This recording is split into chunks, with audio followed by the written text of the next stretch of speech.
প্রিয় ছাত্রছাত্রীরা, আজকে আমি তোমাদেরকে এই ভিডিওর মাধ্যমে ক্লাস 6 এর ইতিহাসে যে সমস্ত প্রশ্নগুলো দেওয়া হয়েছে প্রথম পর্যায়ক্রমিক মূল্যায়নের জন্য, অর্থাৎ ফার্স্ট সামেটিভের জন্য ইতিহাসের যে প্রশ্নগুলো আছে স্কুল নম্বর 2 পেজ নম্বর 261, সেখানে যে সমস্ত প্রশ্নগুলো আছে ক্লাস 6 এর ইতিহাসের সমস্ত প্রশ্নের উত্তর আমরা আলোচনা করব আজকে এই ভিডিওর মাধ্যমে। তোমরা ভিডিওটা শুরু থেকে শেষ অবধি অবশ্যই দেখবে এবং চ্যানেলে যদি নতুন হয়ে থাকে অবশ্যই চ্যানেলটাকে সাবস্ক্রাইব করে রাখবে।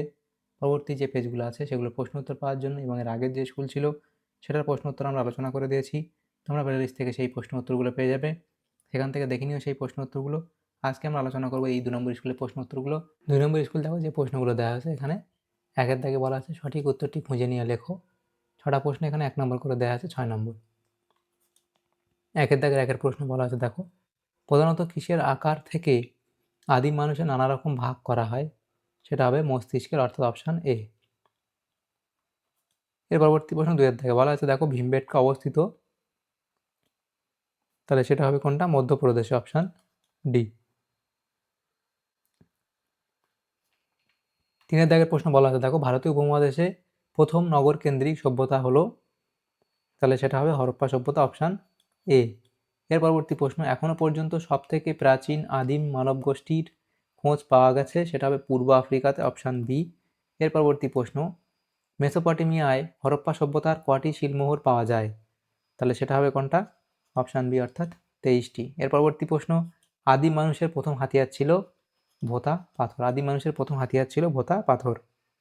এর পরবর্তী প্রশ্ন দেখো 2 এর দিকে বলা হয়েছে দেখো, নিচের প্রশ্নগুলি নির্দেশানুসারে উত্তর দাও। এখানে 4টে প্রশ্ন 1 নম্বর করে দেওয়া হয়েছে, 4 নম্বর।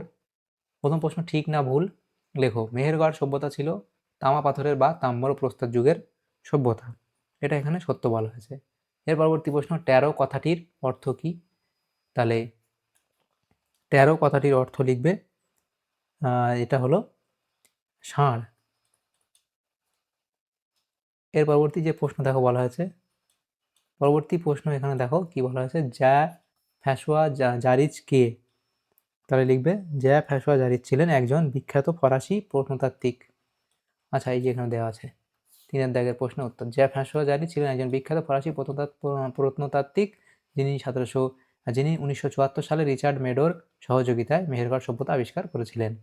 এর পরবর্তী প্রশ্ন, কিসের ব্যবহারে আদিম মানুষের খাদ্যাভ্যাস বদলে গিয়েছিল? তাহলে সেটা হবে আগুনের ব্যবহারে। তাহলে সেটা আগুনের ব্যবহারে, আগুনের ব্যবহারে। এর পরবর্তী যে প্রশ্নগুলো আছে দেখো সেখানে কি বলা হয়েছে 3 এর দাগে, দু তিনটি বাক্যের নিচের যে কোনো দুটি প্রশ্নের উত্তর দাও। প্রথম প্রশ্ন, হোমিনিড কি? তাহলে হোমিনিড কি লিখবে, আজ থেকে প্রায় 30-40 লক্ষ বছর আগে লেজিন বড় বাঁদর বা এপ থেকে বিবর্তিত হয়ে যে মানুষ পরিবার তৈরি হয়েছিল তাদের হোমিনিড বলা হয়। এই বৈশিষ্ট্য তোমরা এখানে লিখবে। 2 এর দাগের প্রশ্ন দেখো বলা আছে, হরপ্পা সভ্যতা কতদূর পর্যন্ত ছড়িয়ে পড়েছিল? তো উত্তরে এখানে লিখবো, হরপ্পা সভ্যতা প্রায় 7 লক্ষ বর্গ কিলোমিটার এলাকা জুড়ে বিস্তৃত ছিল। এই সভ্যতার সীমা ছিল নিম্নরূপ। উত্তর দক্ষিণে ছিল কোথায়? উত্তরে জম্মুর মান্ডা থেকে দক্ষিণে গুজরাটের কচ্ছ অঞ্চল পর্যন্ত, পূর্বে উত্তরপ্রদেশের আলমগীরপুর থেকে পশ্চিমে পাকিস্তানের বেলুচিস্তান পর্যন্ত। এর পরবর্তী 3 এর দাগের প্রশ্ন বলা আছে, হোমোসেপিয়েন্স কারা? তাহলে এটা লিখবে, হোমোসেপিয়েন্স কারা? তাহলে আনুমানিক 2,30,000 বছর থেকে বছর আগে পৃথিবীতে আসা হোমোস্যাপিয়েন্স বা বুদ্ধিমান মানুষের দুটি উল্লেখযোগ্য বৈশিষ্ট্য হলো, এখানে লিখবে উন্নত অস্ত্র শিকার লিখবে এবং জীবনযাত্রা এ অবধি লিখবে। পরবর্তী প্রশ্ন দেখো, 4-5টি বাক্যের নিচের যে কোনো দুটি প্রশ্নের উত্তর দাও। প্রথম প্রশ্ন, টিকা লেখো মেহেরগড়ের সমাধি। তাহলে মেহেরগড়ের সমাধি সম্পর্কে তোমরা টিকা লিখবে যে মেহেরগড় সভ্যতায় খনন কার্যের ফলে বেশ কিছু প্রাচীন সমাধি ক্ষেত্র পাওয়া গেছে। এই সমাধিগুলির প্রধান বৈশিষ্ট্যগুলি হলো এই যে পয়েন্টগুলো তোমরা এখানে করবে। পরবর্তী প্রশ্ন, লুসি কি? তার লুসি সম্পর্কে তোমরা এই পয়েন্টগুলো করবে। এর পরবর্তী প্রশ্ন, সিন্ধু নদের তীরে হরপ্পা সভ্যতার শহরগুলি কেন গড়ে উঠেছিল? তাহলে প্রাচীনকালে অধিকাংশ সভ্যতা নদীর তীরে গড়ে উঠেছিল। সিন্ধু নদকে কেন্দ্র করে হরপ্পা সভ্যতা গড়ে ওঠার পেছনেও কয়েকটি বিশেষ কারণ ছিল, তার কৃষিকাজ ও উর্বর মাটি।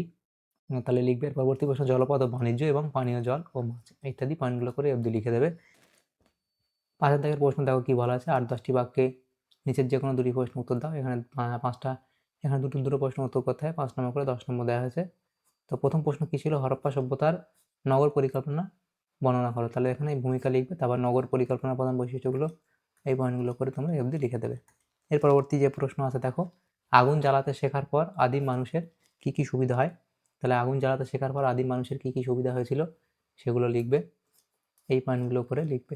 এর পরবর্তী প্রশ্ন দেখো দেওয়া আছে কি, পুরনো পাথরের তথা প্রাচীন প্রস্তর যুগের সঙ্গে নতুন পাথরের তথা নব্য প্রস্তর যুগের পার্থক্য লেখো। তাহলে পুরনো পাথরের যুগ এবং নতুন পাথরের যুগ, এখানে সময়কাল, হাতিয়ার, জীবিকা, বাসস্থান, খাদ্যের ভূমিকা, এগুলোর উপর ভিত্তি করে পার্থক্যগুলো লিখবে। তাহলে দেখো আমাদের এখানে যে প্রশ্নগুলো ছিল ক্লাস 6-এর ইতিহাস, যে প্রশ্নগুলো ছিল প্রথম পর্যায়ক্রমিক মূল্যায়নের জন্য 2 নম্বর স্কুলের ইতিহাসের, সেগুলো আমরা আলোচনা করলাম আজকে এই ভিডিওর মাধ্যমে। তোমাদের যদি সামান্যতম উপকার এসে থাকে ভিডিওটা, অবশ্যই লাইক করবে এবং বেশি বেশি করে বন্ধুদের সাথে শেয়ার করবে। আর পরবর্তী যে পেজগুলো আছে, পরবর্তী যে স্কুলগুলো আছে, সেগুলোর প্রশ্ন উত্তর পাওয়ার জন্য অবশ্যই তোমরা আমাদের চ্যানেলটাকে সাবস্ক্রাইব করে রাখবে। Thank you, thanks for watching.